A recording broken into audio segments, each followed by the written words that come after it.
Hello there.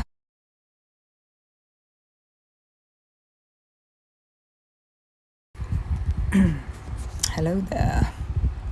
I'm going to go through some comments.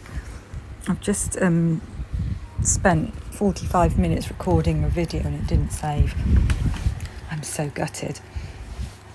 But I'm hoping this one will.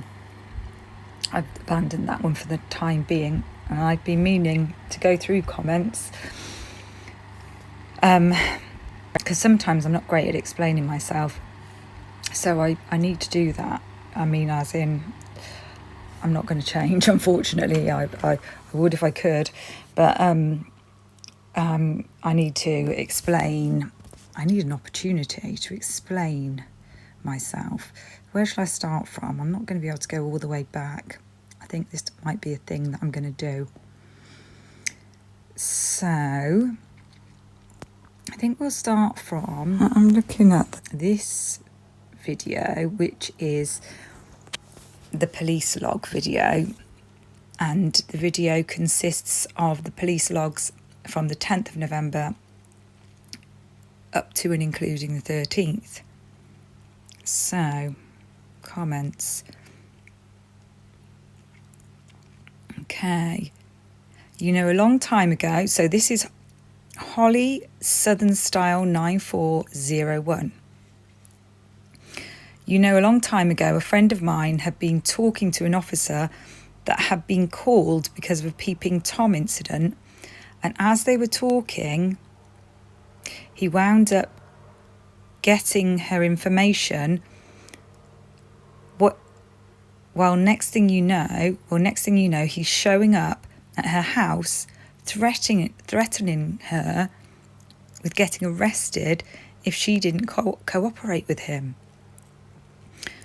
This is going to relate quite well to the video that I, unfortunately, have just lost, but I will remake.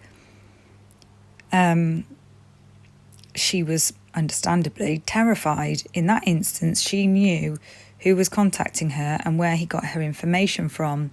But I wonder if the Wallace girl, so at the Wallace complex, if she'd ever been pulled over for something and handed over any of her personal information, just like his photo of the phone number, that's Nate Rosendahl, during the one recorded instance at the house when he took a picture of Kaylee's, this person's referring to. I was going to say something just before I said that. Let me read that bit again. No, it's gone. It's in and out. might come back, you never know. Oh, wow. User and a lot of letters and numbers that I'm not going to attempt. Idaho is a very cold place in November. The heating light refers to, a heat lamp to keep the dog from freezing outside. Oh, someone's nicked the heat lamp, meaning that it was an outdoor dog, not house dog. Many people who live in rural, I thought they said that the dog didn't belong to them, though. I thought it was a stray dog or something. Many people in rural areas keep their pets outside.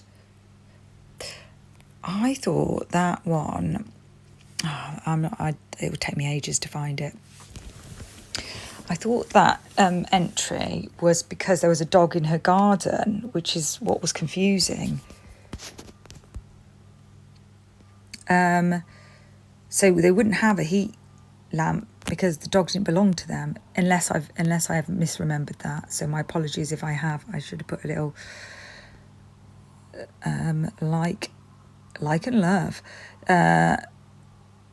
LTEE 2261. This information does open up so many questions as to why this was all kept on the low key. Puts even more doubt on the prosecution's case. Holly Southern, she's back. Holly Southern Style 9401. I have a Wisdom Sleuth folder. You're more than welcome to go through. I think you would appreciate the similarity of the types of channels that I've added in there. They're very well done, as yours is without drama and with good facts. So I appreciate the content you've put out. And do you know what? I really appreciate that comment, because I recently received a comment.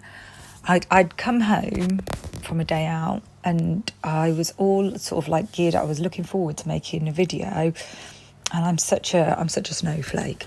I'm really like hypersensitive. And I read this comment about, you need to improve your content, and I can't remember exactly what it said, but like obviously I'm just really want to get information out more than anything. So and until I decide that I'm going to do this as a job, really, I'm not going to be spending much money on it, because I don't have much money to spend. So I know that in the back of my mind. I know why I'm doing it as I'm doing it. So I don't need to explain myself to anybody, and I didn't. I just, to be honest, I deleted the comment and I deleted the person as well, because they obviously don't like the content, so there's not really much point in them being here. And I know why I'm doing the content as I'm doing it at the moment. And for me, the most important thing is the information itself, not the aesthetics so much. So and I'm with you. I don't like it all being a bit over dramatized. I just want people to tell me the facts. So I really, really do appreciate that comment. Many, many thanks, Holly Southern Style 9401. Kayla Marie 1840. Oh yeah, 92-year-old female. Ah, right, that's what it stands for. Because I did look up that code, but there's a lot of people with that code though, like that specific code. Because I googled it and I thought it was something to do with dementia actually, but I see 92-year-old female. And for the heat lamp report, they're saying there was previously heat lamp being utilised outside for the dog. Maybe this wasn't has their dog been stolen? I'm confused. And now there isn't, i.e. caller was worried about the dogs. Oh, okay. So this was nothing to do with... Right, got it. This wasn't to do with... I thought, oh God, I can't even remember that one now. Thank you for that. Yes, 1.5 hour before the initial 911 call on King Road, yeah, the K9 search, the K9 search is talking about. There was a 1.5 hour before. This is Joanne 5075, and I've had a lot of comments from Joanne. Hi Joanne. 92-year-old female, your logs are wrong. Yeah. Laugh my ass off. God, it does say 2021. But they've got the Banfield ones in there.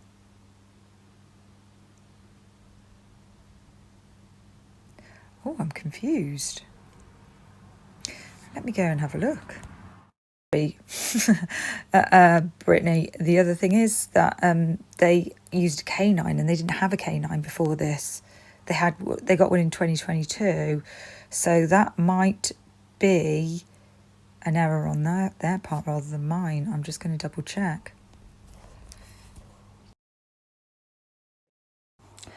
So I've tried to look up that day, the 10th, and I can't find it online now. In fact, I can't find hardly any of the dates online. I don't know if I'm putting something different in than I was before, but I can tell you that Thursday may be wrong, but the other days, I don't know if the Thursday is wrong or if or if for some reason their date was wrong or if I made the mistake. But I can see... I think this is it. Yes. Here, that from the 11th, which is the Friday, it's 2022. And let's carry on. I'm sure this is riveting, everybody. Oh, mother quacker. Hold on, what time are we on? It's annoying that they don't actually put the date on. See, that's the 13th, so that was definitely the right 13th, 2022. So that was definitely the right date. I just need to check the 12th for Brittany. Brittany, baby. Come on. Right, hold on. What time's that? 11:16. That's got to be teeth. Lovely. Why have I gone back to 7? Oh, for God's sakes. Right, the 12th is 2022. I don't know what happened with that first one. Somehow, maybe I did get that was the wrong Thursday perhaps, but the other dates were correct. So you can rest assured that the others are correct and nothing interesting particularly happened on the Thursday anyway. Right, back to where we were. Comments. That was the last comment on that one. Okay. I will ensure that Brittany Gerksick 7735 gets the message that it's just the Thursday that may be a problem, and luckily for us, really nothing happened on the Thursday. So, let's have a look at the next one. Now, what I want to make clear with this one is that my question, as the title, was who attended this event. Now, I'm not just suggesting with that question that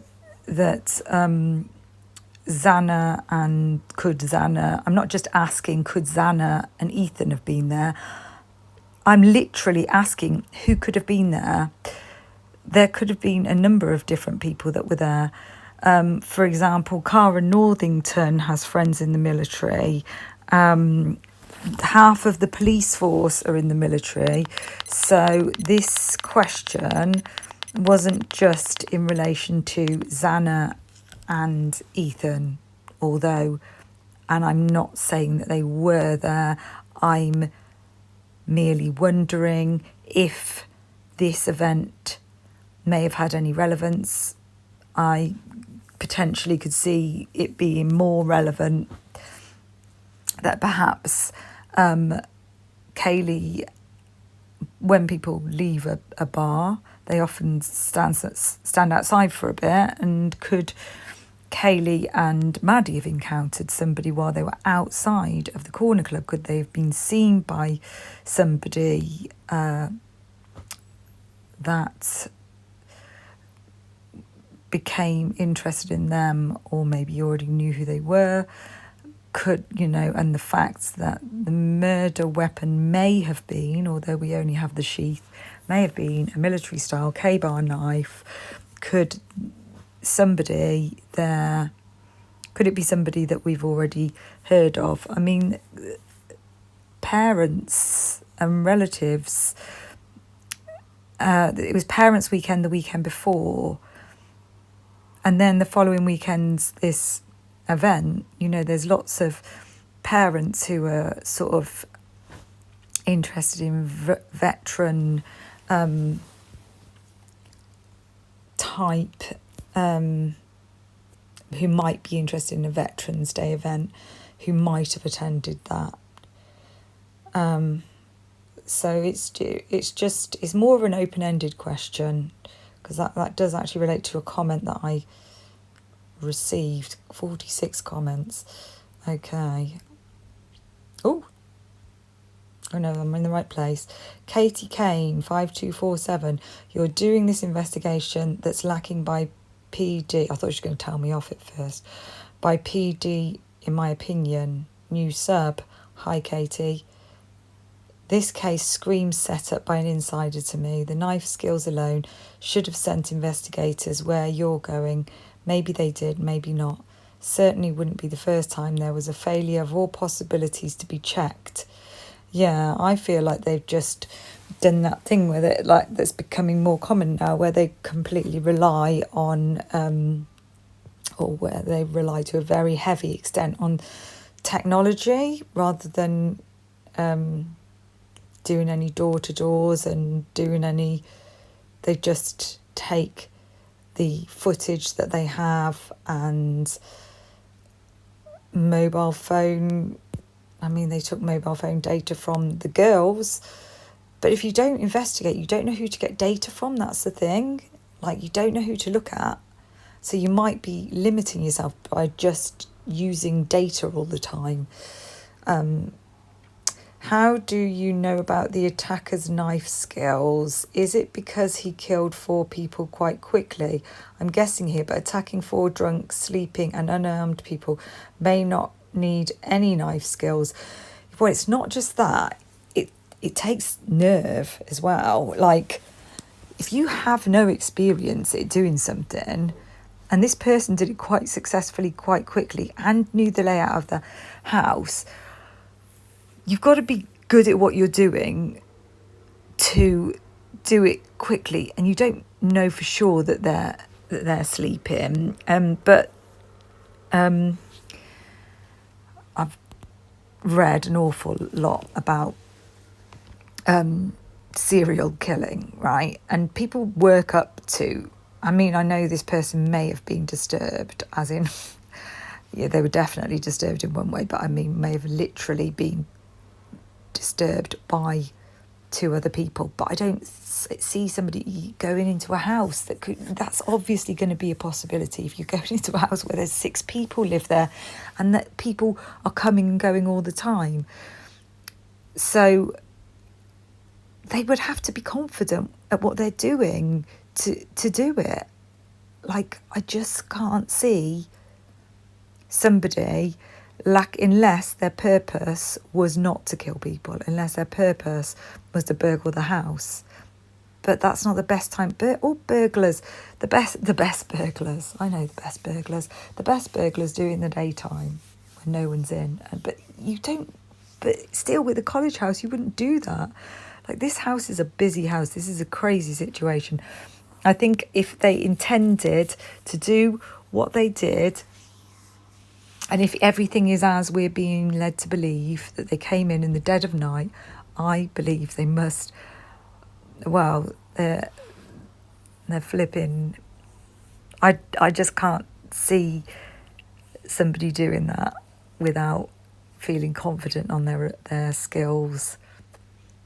So that's just and you know, like, Bundy worked up to it. He didn't kill all those sorority women or attack all those sorority women right at the beginning.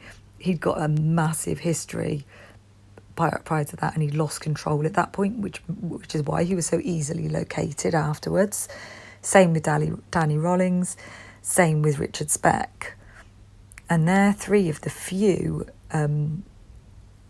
knife massacres of that nature. All other, like, knife massacres where mass stabbings have been in public places. They're like terrorist type attacks, or just some lone wolf lost their marbles, thinks they're fighting for something, not sure what they're fighting for, but they don't try and hide it they do it in a public place.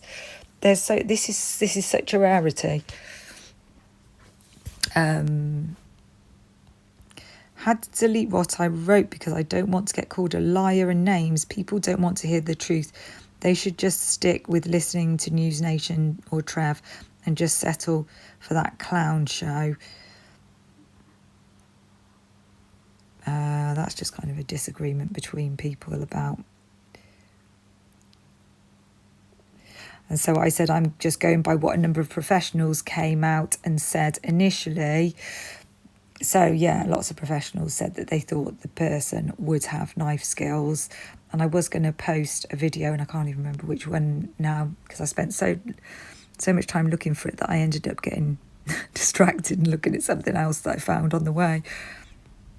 So I said, just give me a minute. And even deceased bodies take strength and skill to carve up. We're not sure of the intoxication levels of all 4. I'm not even sure that Maddie and Kaylee were in that bed to begin with. I find it very odd that they've got into a single bed together when Kaylee's room apparently, allegedly, was empty next door. Wouldn't surprise me if there were 2 other people living there, at least one other person. Somebody moved into Kaylee's room and we don't know who they are, because Dylan and Bethany, how the MPD are. That there's consequences if you do so much as noise disturbance or underage drinking.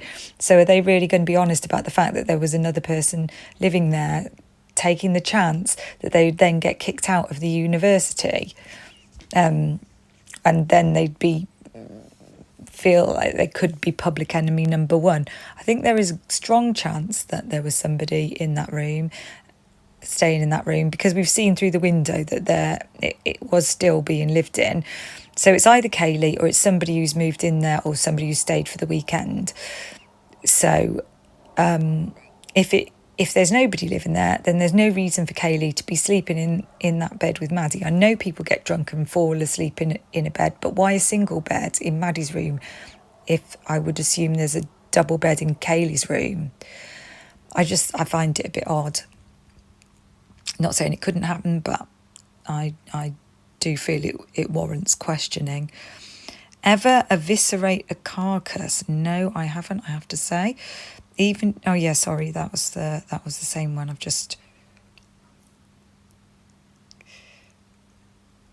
I'm guessing you're a Rambo believer. I think, she's speaking to Jeff and Trish. You're talking like you've seen the crime scene. Surprising people while they're sleeping couldn't be that hard. I'm just not sure people understand what it takes to just walk into somebody's house in the middle of the night. Can you imagine doing that? That alone? What kind of mentality? Can you imagine just going now and going into one of your neighbours' houses and getting into their house? It takes a certain kind of mentality to do that, and to then pierce somebody's body with a knife. You're not knowing how they're going to react, actually. And especially if there's 2 of them. I mean, they may not have expected the other person. I'm sure a couple did put up a fight. Apparently, Ethan and Xana put up a big fight. If this was she was bruised. I don't think that, and then neither of them were in bed, I don't think. Definitely he wasn't. So he's 6 foot tall. And, if you're not expecting it, fair enough. But you, as a person going into a house, like I say, you're going into a house where there's 6 people. You've got to expect somebody waking up. You're going to be, I just think you're going to be confident. And that's what the data shows. That's what research shows, that people build up to that sort of thing.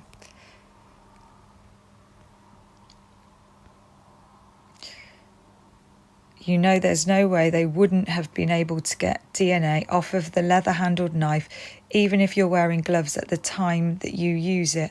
And I would think that the sheath would have more DNA than just touch DNA on the snap, considering it's leather. Yeah, I'm wondering if they used MVAC as well, because leather is porous. They might have had difficulty, this is Holly Southern Style again, might have had difficulty extracting it. And MVAC, if you watch one of my more recent videos or just Google MVAC, it does God knows how, it can extract God knows how many times more DNA, and even then they still just got touch DNA.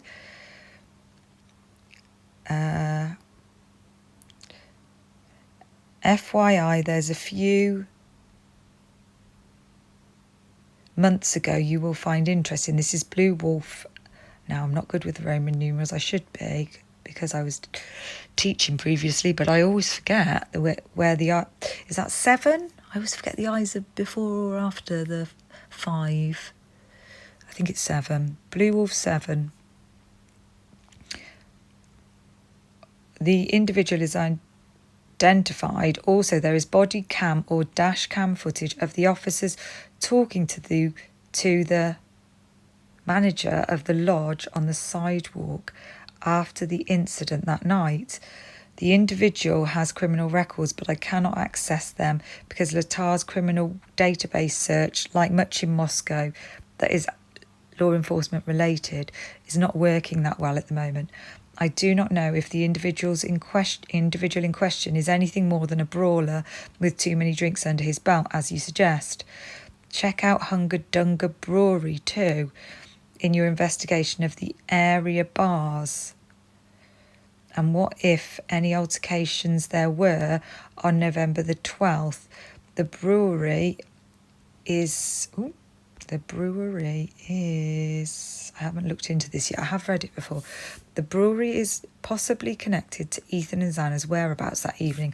What I found especially fascinating with your content is a suggestion of military or police being involved. I concur, as it explains a cover-up. Exactly, I remember at the start everyone thought military because of the sheath. Then we all got told no way, it's definitely BK. So much doesn't add up. I can't believe they failed to even mention to the public this event being on at the time. And of course, this is Holly Southern style again. And of course, you've got Sick of Alaska connection. I don't know if that's a typo, Sick of Alaska connection. Something of Alaska. Let me know, Holly, if that was a typo or if I'm missing something. All of these crazy cases seem to come back with Alaska connections. It's not a coincidence. It's interesting that you should say that because there's Once Upon a Crime Time, and that guy, he is an ex-drug. He had a drug addiction problem in the past and has quite a big knowledge, quite a good knowledge of how things work in that field. And he talks about how it connects the drugs in particular in this area would most likely connect back to Alaska. It's quite interesting the way he puts it, actually. I'll try and put the video in the description if I can find which one it was. Okay. How am I not subscribed and not heard of you before? Well done. Oh my gosh, thank you. I really, really appreciate that. And that really, really does boost my confidence, which can be a little bit shaky at times. Thank you, Leslie. That's me. Excellent content. Thank you, Bubbly Waters. Appreciated very much. In a single person scenario like this, the perp would have to have very good silent kill knife skills, according to Robert Belt 5515. They are trained to slice the 4 major arteries of the body, the inner thighs just below and to the back of the groin, good God. Each side, the armpits, which take the arms out of the fight while hitting each artery. Then the final slice of the neck at the arterial artery, which basically decapitates the individual, leaving them helpless to fight back. Your knife has to be very sharp in order to pull this off in quick succession. But I've seen guys that have been trained in this type of work take out their opponent in a little less than 15 seconds, then on to the next victim. Bloody hell. He only has to incapacitate his victims one at a time, then go back for the coup d'etat of unaliving them at his disposal. And with the right clothes on, he can do this with very little, if any, blood getting on him. Yeah, but don't arteries spurt? And no DNA transfer is likely. This man could have scrubbed himself with a loop sponge, I don't know what that is, beforehand, so that no skin cells would be transferred to his victims, then removed his clothing at the back door, placing them in a plastic bag, dumping them on his way out. Where, though? Then taking another sponge bath after returning to his residence. But what about being in the car? Because nothing was found in Koberger's car. Well, but then again, we don't know it's Koberger. It's not as complicated as people seem to believe it is. The sheath was just a plant to get a patsy in place for an arrest later down the road. Wow.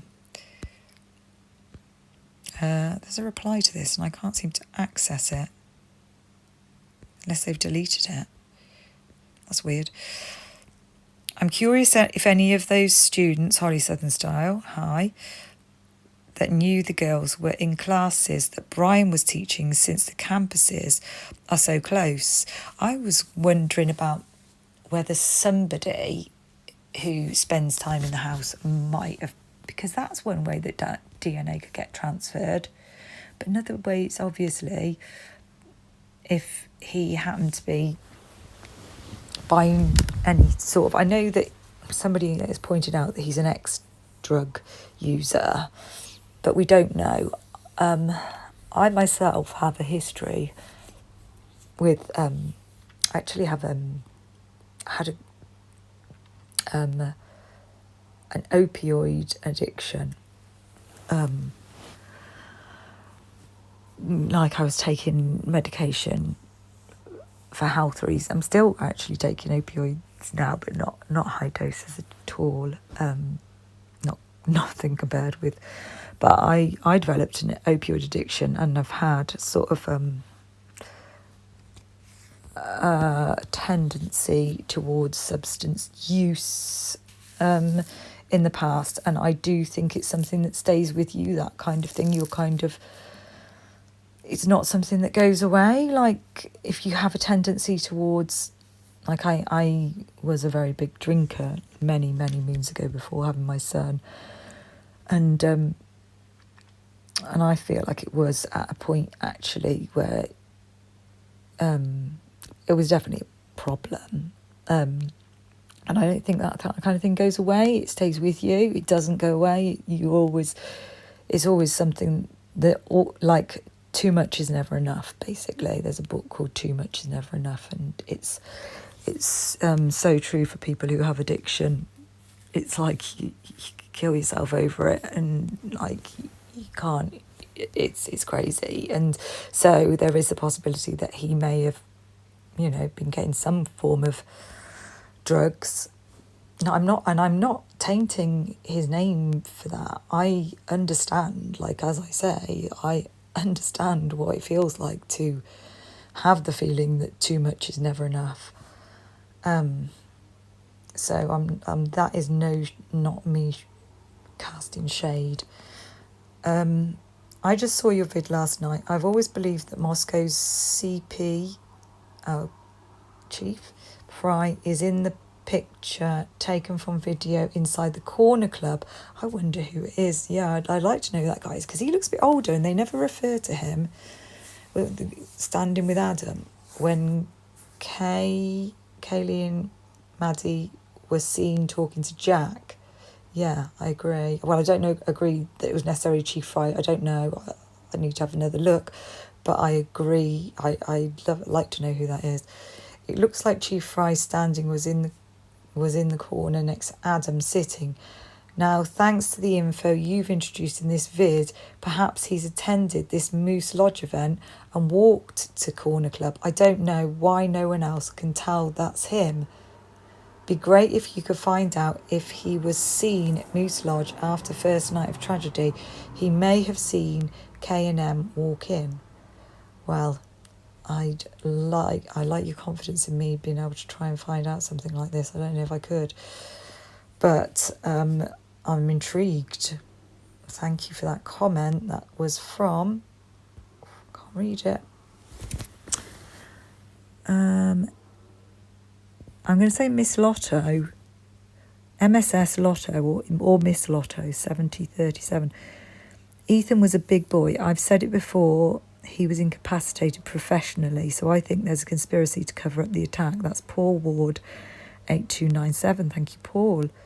Joanne, she's back again. Could Brent Kopacka been involved in Operation Education? I would have thought he was employed due to Operation... not employed, but he was on a course due to that Operation Education is literally scholarships kind of thing, and kind of a fast track program for veterans. And I think he could have been in Moose Lodge, couldn't he? Quite easily. It's next door. I would also check those few buildings on the map that have those purple roofs. It tends to be part of their associates' colour schemes. Oh, I don't know who she's referring to now. Their associates, where's the last message? Oh, I don't know. Come back to me on that, Holly. Their associates, whose associates? Definitely seems more plausible a trained killer carried this out that would have experience in assassinations and also doing it covertly, but not if they were smashed. No, I don't think the person they weren't necessarily smashed, were they? They might have been, they might not have been. They might have been people who ended up going back there later on. Like, who knows if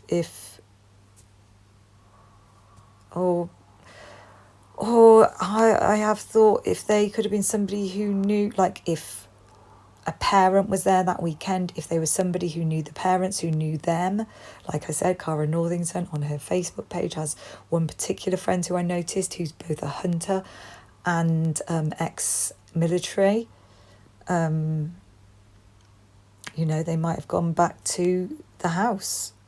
The people with the worst injuries, not the worst injuries necessarily, but the people who put up a fight, who appear to have put up a fight, Azana and Ethan, and I think they're more likely to be the targets.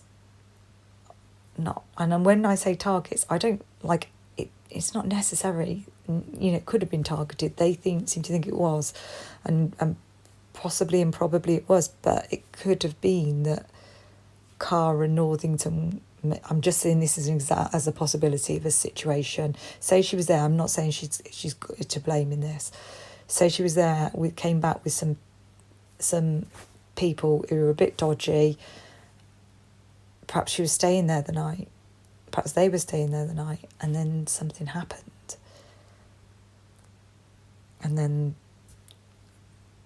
but then you still got to answer why wasn't Dylan? Why weren't Dylan and Bethany attacked? I mean, it does make you wonder if they were actually there. And if they weren't there, why are they saying they were? It makes me wonder if Bethany was there. I don't know. Maybe that's going too tinfoil hat there. It might be possible that someone with a D in their name could have helped with something like that. Well, yeah, I don't know. The Freemasons, and probably everybody from the Corner Club, by the way, that's on the Moose Lodge property, conveniently located and as per usual window free. And then luckily, conveniently across the street from the Eagles Lodge, you have an outdoor camera with audio. Have you ever noticed the water building might as well have an Illuminati sign out front? Oh, wow. They also had an axe contest on the Saturday 3rd, which means the 12th, basically.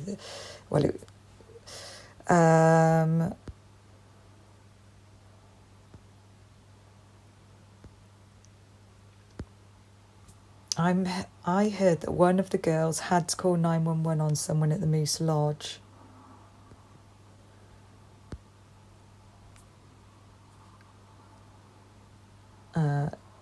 Yeah, I did look at, Holly is asking, did you ever look into Nicola Bulley case and the Masons connection there? I didn't really look into the Masons connection, but I looked into the Nicola Bulley case. I definitely think that husband, I'm a new subscriber, I definitely think that husband and his girlfriend, along with their family from the caravan park and the sewer that runs straight to the area where she was found, does it? Actually originates on the girlfriend's property. It's probably not the first time that the Moose Lodge had calls on them, I'm betting. No, probably not. Did you Also know that a Masonic lodge is right by the police station. Oh, wow. Have a look. Did you notice all the purple rooftops? Oh, this is what she's saying about purple rooftops. Oh, yeah, it's free. Is this going back? Oh, they do it the opposite way around, don't they? So you start from the bottom reading them. Did you notice all the purple rooftops? Oh, yeah, it's Freemason Freeway right there. It's probably where the misogyny is coming from. They're all around Route 66. Also, by the way, they love their symbolism.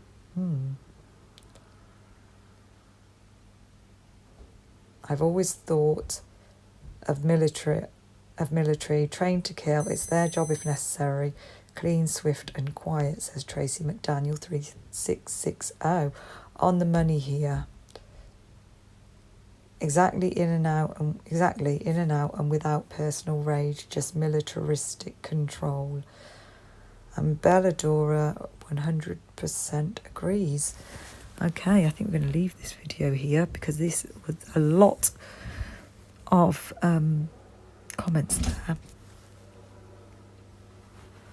So I'm just going to leave it there and I'll pick up on the rest of the comments in a future video. Thank you for those that commented.